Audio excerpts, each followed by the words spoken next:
Hiya. Welcome to the Dyslexic Radically Radiant podcast.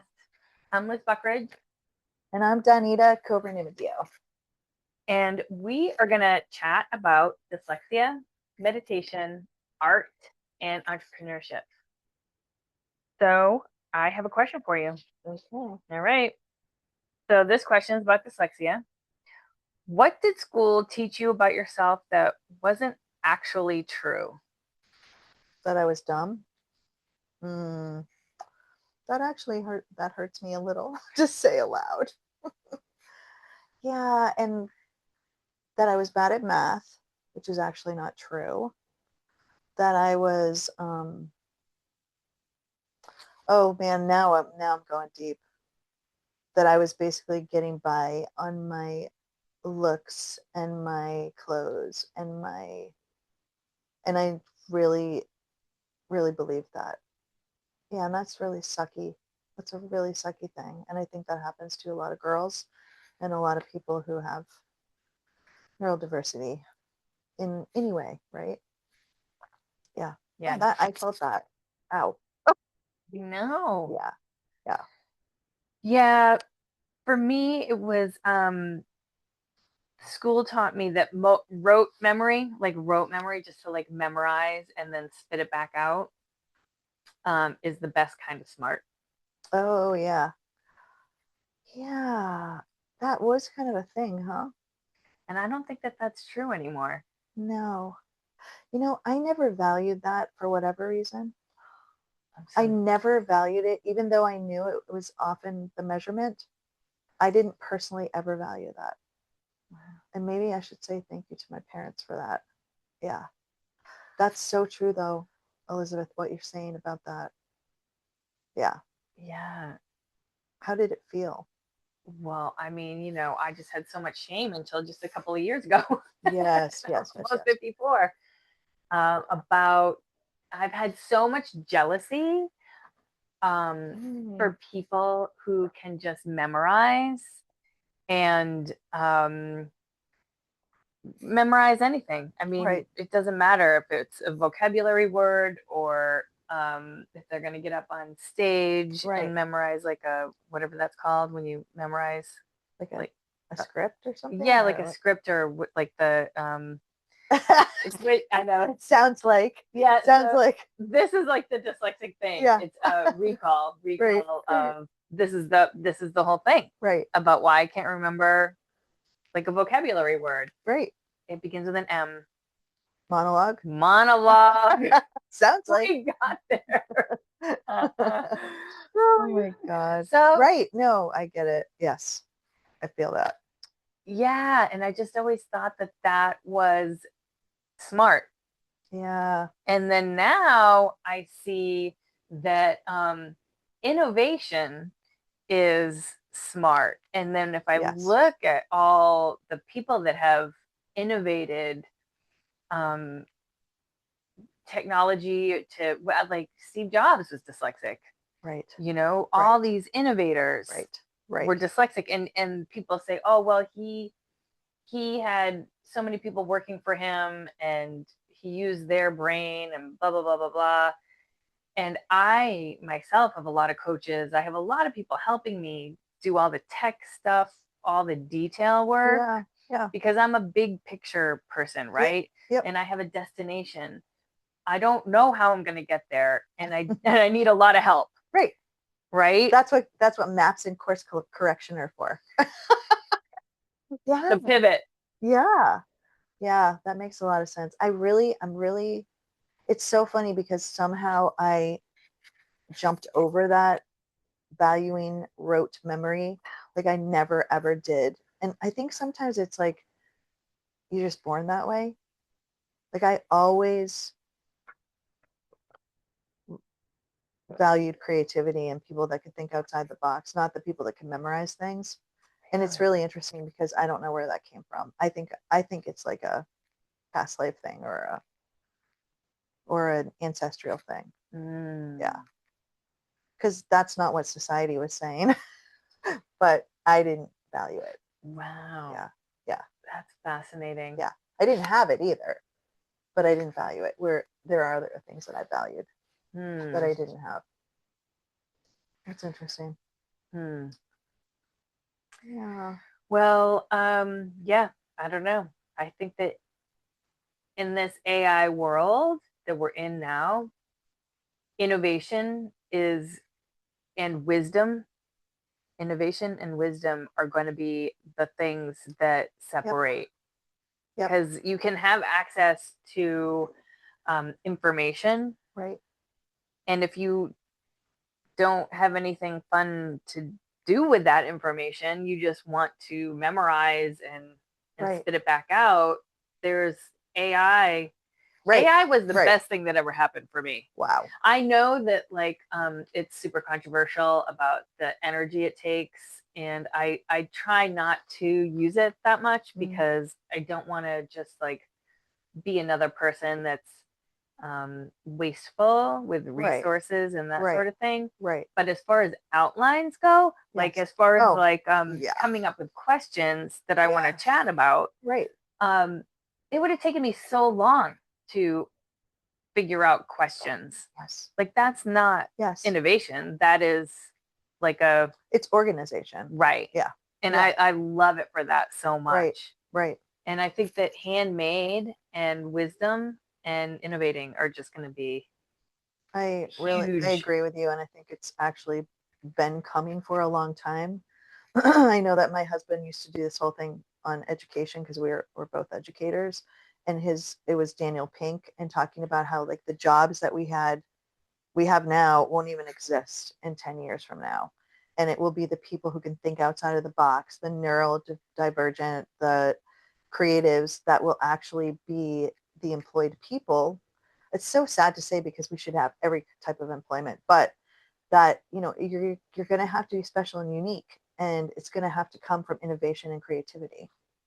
Yeah. Well, people are going to still have plenty of jobs. They're just going to be different, right? So like this is what's happening with, I don't know, I'm not like a history buff, but with the Industrial Revolution, the school system was built to employ people in the Industrial Revolution jobs, right? Yep. And then the school system really hasn't changed much, but the jobs, like we went into the computer age, and the school system didn't teach to the computer age. So all these people in the steel and coal and like whatever you want to call, making train tracks, they were educated to be able to do those jobs. Well, those jobs are hardly here in this country anymore. And then, we needed to educate for computers. So those same people can run computers that are now doing, and then now we're skipping over that. Now we're in this AI world, right? So we need to educate for the jobs that are in the future. Right. So there will always be jobs, but I feel like people that can innovate and create and have compassion, right? And wisdom, communicate, cooperate. All of them. Yeah. All of those words. It's going to be big. And that is going to take some training, because communication, I'm not going to go on that. Leadership. There's so much to say about that. Well, it's leadership, right? So we were talking in a past episode about kindness and kindred and family, right? So leadership with mixing into the soup. Yep. Oh, I love the alphabet soup. Use my little thing. I love that. Mixing kindness into leadership too, and not just like I have a lot of clients that are super successful and in my massage world, and they're like, well, being nice is great, but it's a jungle out there. Like you need to be good at what you do. And I'm like, all right, well, can't you be kind and really good? Yeah. And they're like, well, that's an ideal world. I'm like, what? Yes. And if you're willing to take other people's ideas and you're interested in other people's ideas, I mean, that's the thing too, is like kindness draws people's creativity out. right? When people feel shut down, they're not going to share as much of their creativity. And nobody can make the amount of creativity that's necessary to make big changes by themselves. So anyway, that's my whole thing about that, is like kindness draws people out in a way that's beneficial for everyone. Yeah. Yeah. It's like the zero sum theory. Yeah. That's for another day, but well, yeah. Yeah. Well, kindness and Compassion. yeah, well, like a hunger. Oh yeah.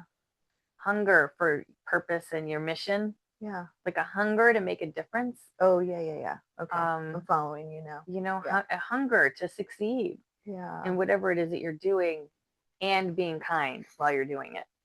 I feel like that's the right. Well, there's karma. I mean, don't be mean. It's gonna happen one way or another. It is. It is. All right. I have another question for you. Okay. This one is about meditation, your specialty. Thank you. How can meditation support the nervous system without forcing stillness or silence? Well, I mean, there are many ways to meditate, right? But there's also mindfulness. And mindfulness can be a form of meditation, but it's also its own thing. So just staying in the present moment, which is actually mindfulness that you use in meditation, going out in nature, not taking your cell phone with you when you do it, or just turning off the ringer, paying attention to the nuances within the seasons, with the wildlife, listening to the trees. I mean, there's so many different ways to not sit still in silence and meditation and still have a meditative experience. Ecstatic dance. This is almost like a setup, right? Yeah, well, that's I mean, what I said. Right. Dancing your meditation, like embodiment. So ecstatic dance is embodying your meditation in an expressive way where you're using your body to release and to focus. I mean, that's one of my favorite ways. That's like what a dog does after stress, like it shakes. Yeah. And shaking by itself is actually a really great way to come into alignment. Yeah. That's fight or flight. Because we live in our sympathetic nervous system, which is fight or flight to a certain degree. I mean, there's also like an amped up one. We need to shake it out. We need to do things that actually move our bodies so that we can release. But your question, can you say your question again? So the question is just like how can meditation support the nervous system without forcing stillness or silence? Yeah, I mean, I'm sticking with what I said already, and I'm sure there's a zillion other things I'm not thinking of at the moment, but you don't have to be still to quiet your mind. I would say it's better to drop into stillness and quiet your mind, or at least it's part of the soup. But anytime that you're just doing what you're doing and not thinking about a zillion other things or trying to do, I mean, there's absolutely no multitasking. Anyone who thinks that there's multitasking, you're wrong. We cannot multitask. We are actually doing one thing at a time. Even if we're frenetically doing a whole bunch of things at the same time, you're actually only doing one thing at a time. So when you're being mindful, when you're being in the present moment, that is a way of calming your nervous system. That is a way of quieting, because you're here and now. And honestly, that's all that exists, is here and now. Everything else is either a fantasy or it's already happened. So how's that? Was that a good answer? That was a really good answer. I love stillness and silence. So when I looked at this question, I was like, oh, I can't wait to hear the answer. And the only other thing that I could come up with was like, I love your dance meditations, but I really look forward to the next time I can have 48 hours of like staring at a wall without any interruption. I mean, how much privilege is that to have a silent meditation for 48 hours? A lot. I just thought of another thing. Sound and vibration, even creating sound within your own body. It's not complete stillness, but humming, singing, chanting, mantra, even if you're just doing it in your mind, which usually mantras you are doing in your mind, that's not stillness. The way that we think of stillness, just being not moving, being not moving. But humming and being in sound healings like bowls, even the hearts, the tones, what are they called? The esophageal and there's all these different categories. Panthy something, like those resonate with certain parts of your being. And it's not complete silence and stillness.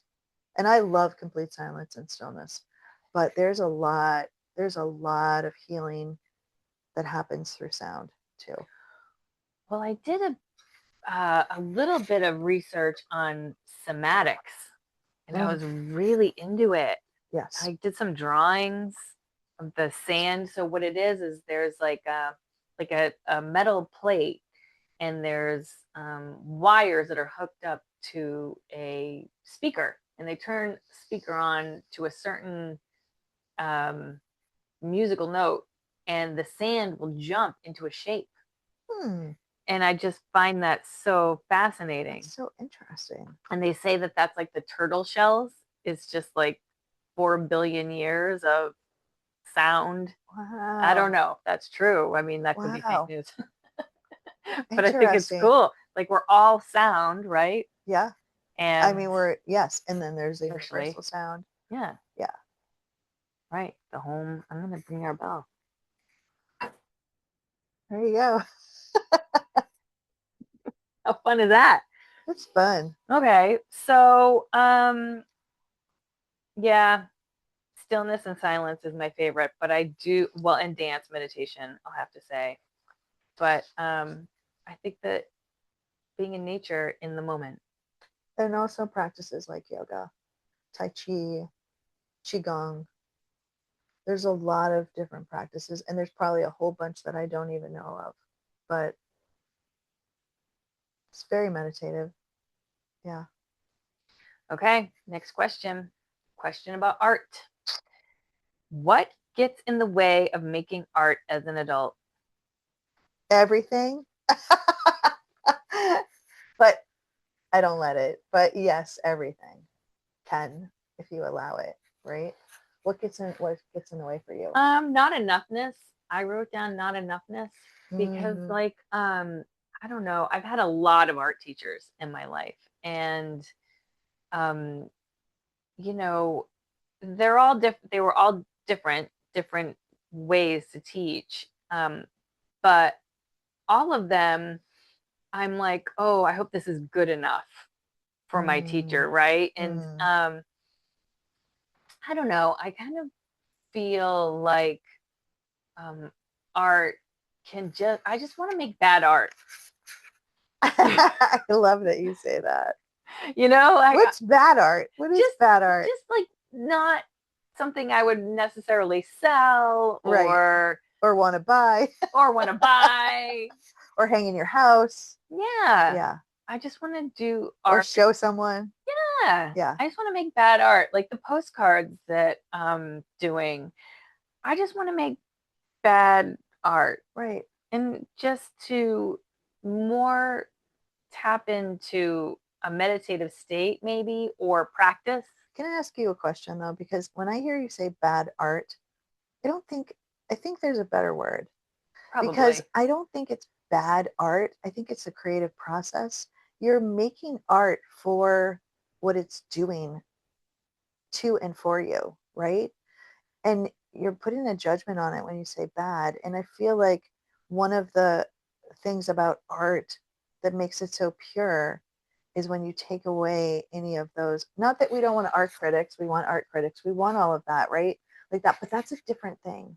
You're talking about just letting yourself express, just complete free. You want free expression. You want good expression. I agree. You want good art because it's just free and open, and it's you putting something out there. I think that that's like 80s slang. Bad art, is it? Yeah. I don't know. It seems I was that way. pretty busy in the 80s.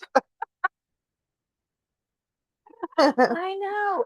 I just want to make art that is a feeling or practice. Yeah. Yeah. I Right. think you should take that word out.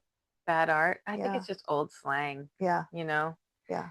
Yeah, I want to make art that is for fun's sake. Yes. For fun's sake. Fun for fun's sake. For fun's sake, not for fuck's sake. It might be for fuck's sake too. For fuck's sake. That's fun too. Oh my God. Rude. All right, good. Well, I'm glad I got to the bottom of that one. I love that. I love that you, yeah. I like that we got to like work through that. Yeah, that was good. Okay, question about entrepreneurship. So, what myths about success did you have to unlearn to build a business that fit to you? Oh my God. What? I haven't learned anything yet. I know nothing. I haven't learned anything. I don't have to unlearn anything because I'm still, I don't know. I mean, that is so philosophical. Say that again. I need that again. What myths about success did you have to unlearn to build a business that fit to you? Okay, what are the myths of success? I think so. A myth of success would be that you have to make tons and tons of money to be happy, right? Yes. Well, I just lived that. I'm pretty happy generally, and it's not that I really, no, I don't make that much money. I used to make some money. I'm going to make some more money at some point, but it's not what drives me. I do want it though. Same. I want to say for the record, I want the money. It's not first and foremost. I want to change people's lives. I want to get out in the world and calm people the fuck down. That's at the core of everything that I want to do, is like get people so they can access the deeper parts of themselves, so they can spread more love and peace in the world. Like that is truly at the bottom, and to help lift women up. Yeah. To really help women understand that having power is everything. And I don't mean the kind of power where you're trying to power over. I mean the power from within, the light from within. Okay, sorry, I went off on another tangent. No, I love that. I love that so much, and I get that. Yeah. That resonates with me. I know it does. That's why we're sitting here together. Yeah, it's true. That's why we're in the soup together. We're in the soup. We're in my alphabet soup. I don't know what kind of soup you have. I always see it as like a chicken veggie soup. You're just a bunch of veggies. I don't know. Nice. I haven't done the alphabet yet, but I'm liking your alphabet. I know. I have some peas and carrots in there. I don't like peas, but oh, you don't? I do not. Oh, that's fascinating. That is the one vegetable I detest. What? I do not like peas. I like sugar snap peas. I like when they stay in their pod. I don't see why they have to come out and be all mushy. I don't get it. Or even when they're not mushy, I don't love them. Pea soup? No way. With a little ham pea bones? Soup. No way, no, man. No. I like pea tendrils. I like the shoots, the little. Oh. I like those on a good charcuterie board. Right. Yeah. I love hearing about. I'm not a foodie. I don't know if you're a foodie. I'm a total foodie. I'm a scavenger. You told me that. Remember, I said, "Can I bring lunch?" And then you were like, "Well, let me see what we can do." And I was like, "Oh, I am not inviting myself over for lunch." Oh, we're already out of time? No, this is 25 minutes. Oh, okay. I know, it's such a fun cube thing. I love that you say you're a scavenger. I am a scavenger. I'll eat anything. Grazer. Well, I won't eat bananas. You're a grazer. I'll eat. I mean, I eat when I'm hungry, right? Yeah, it's good. And I'm surrounded by people that just love to eat, like a community, like it's a moment, you know. It's like and I fellowship. Yeah. I can't be Are bothered we with really that. going to talk about food today, though? No, we're not going to talk about food. Right. That's right. No, we're not going to talk about it. God, now I just want some soup. No, we're going to talk about entrepreneurship. And I wrote down making $1 million a year is a goal that if I'm not making that, then I failed. Ugh. I still feel that tug. Yeah. I feel that tug of making $1 million a year. And I would love to make $1 million a year. I would love to win $1 million a year. I would love for somebody to give me $1 million a year. I would like it to come by butterfly. Yeah, I don't care how it comes by way. I know. And I have a really I think it's like probably maybe typical relationship with money for someone in my specific circumstance, right? So like growing up, my dad had a great job, and my mom, I'm the first working woman on my mother's side to ever work. Oh, wow. In the history, like my great came on the Mayflower and got here, and no woman worked until me. And so I felt like a poor little rich girl when, you know, like I made some mistakes with my inheritance. And I ended up going from, you know, having a condo paid outright and money and inheritance to trusting the wrong people and having to get a job. I was like, I have to go to school. I was like from that kind of family where, you know, they said, be an artist, right, and marry well. Wow. Because that's the 400, you know, the however many years or 250 years, whatever. Or like that whole history of my DNA. Yeah. And even on my dad's side too, like the women were nuns. I think my dad's mom like played. His sister was a nurse, so his sister maybe. Wait, your dad's side, the women were nuns, as in Catholic nuns. Yeah. I think they didn't want to marry. Oh, okay. Right, way back then, Who right? procreated? How'd you get here? So my dad's dad's sister, like his aunts. Okay. So so my dad, you know, and that's fascinating. Yeah, wow. Like work was not it's actually empowering in some ways. That I'm about the nuns. Oh, the nuns. Oh, if everyone in my family died, I would be a Buddhist monk. Okay. I would shave my head and join a monastery. I'd be done. I'd be done. Okay. I'll know where to find you. Like if something happened. Yeah. Wow. Okay. Cool. Yeah. That's kind of cool. It's not going to happen, but no, it's not going to happen. But I could do it easily. Wow. Yeah. Yeah. You're fascinating. I would love it. I don't want my family to die though, so that's not going to happen. Erase that. Delete. Everybody's going to be fine. Yeah. But yeah, if some tragic thing happened, that's what I would do. Yeah. And I would be fine with that, and I would like sell everything and donate it and call it a day. Wow. I know. That's and amazing. I have so much stuff that it would be like such a me too. I could weird thing for that to go, you know. Yes. But it's kind of like I don't know. Yeah. It's kind of like that I can have like all these things or nothing. Right. Anyway. But you would like $1 million to I want all the things. Yeah. I would rather have all the things and like live in freedom. I think that's what I'm after, is freedom of doing what I want to do when I want to do it. And it's not extravagant. Right. Well, some people might think my life is extravagant, but coming from being very well taken care of as a little, like, you know, till 10 years old, and then stuff happened and whatever, to having to figure out as an artist how to work. Right. I'm like, I'm not good at anything. I'm good at art. You can't make a living doing art. That's a wife. You can. I just didn't. I don't know, man. This was like in 2005. I was like 2005. I was like, how am I going to make a living doing art? Wow. So I went to massage school. Yeah. And I practiced massage as an artist. Yes. Right. Like not as, I don't practice it as a medical person. I practice it like I'm working on clay. Yes. And I carve out the body in a way that I want it to I just play all day with clay. Oh my God, this is how I do massage too. Mm-hmm. I love it you say it that way. Mm-hmm. Never thought to say it that way. Mm-hmm. That's beautiful. Yeah, it's fun. Like the medical stuff is fun too, but yeah, but you have to remember a bunch of shit.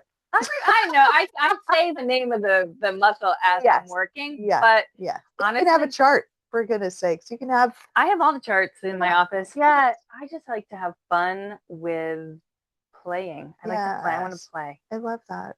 Right. So I want to make $1 million a year playing. Congruent. Yeah. All of it is coming. All of your stuff comes together so beautifully. Yeah. I love that. Well, I feel like because I can't memorize and work for a big corporation, I have to do only the thing that I can do. Like I can't be put into a box because Brad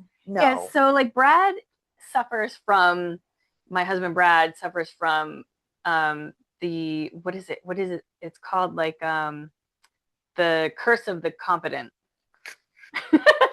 So like when poor Brad. I know, poor Brad. He's good at everything he does. The competent. God. Poor Brad. Mm-hmm. And I am not that. I'm like, how do I turn Zoom on? I don't know. I need a person. I need a person for that. I love it. But what I'm good at is what I'm good at. Yeah. Exactly. That's your magic right there. Yeah. Yeah. So I just try to stay in my lane. But I really do feel like I've had to work through the myth that I'm failing all the time, right? Because as an artist or as a massage therapist, or because I trade my time for money or my art for money, or it's not like a big, I get it. It's like I'm like a mom and pop shop. Yeah. And maybe that's okay. I think it's okay. Yeah. I like that.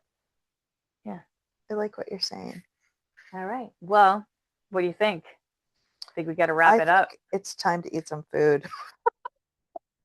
My stomach is over here growling like, it's almost time to eat. All right. Well, we'll see you guys next time on the Dyslexic Radically Radiant podcast. Much love. See ya.